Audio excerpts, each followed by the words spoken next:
বিল্লু বিড়াল হরিণের মাংস খাবে বলে বড় একটি হরিণ সে শিকার করলো। ঠেলা গাড়িতে করে হরিণটিকে বাসায় নিয়ে গেল। কাবাব বানানোর ঠিক আগ মুহূর্তে হরিণটি জেগে উল্টো বিড়ালটিকে গাছের সাথে বেঁধে ঝুলিয়ে দিল।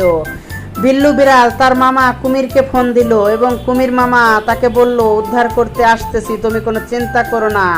এদিকে বড় হরিণটি বিল্লু বিড়ালের মামা কুমিরকেও গর্তের মধ্যে ফেলে শিকার করে ফেললো। অবশেষে সেই গাছটির সাথে হরিণ বিল্লু বিড়াল এবং কুমিরকে একসাথে বেঁধে ঝুলিয়ে রাখলো। বিল্লু বিড়াল আর কুমির তার বড় ভাই গরু এবং শুকুরকে ফোন দিল এবং তারা তাদেরকে উদ্ধার করার জন্য আসতে শুরু করলো। হরিণ আবার তাদের পথে কাঁটা বিছিয়ে রাখলো। অবশেষে তাদেরকেও সে ধরাশয়ী করে শিকার করে ফেললো। অবশেষে হরিণটির জয় হলো এবং হরিণটি তাদের সবার মাংস কাবাব করে খেতে শুরু করলো। জয় হলো হরিণের।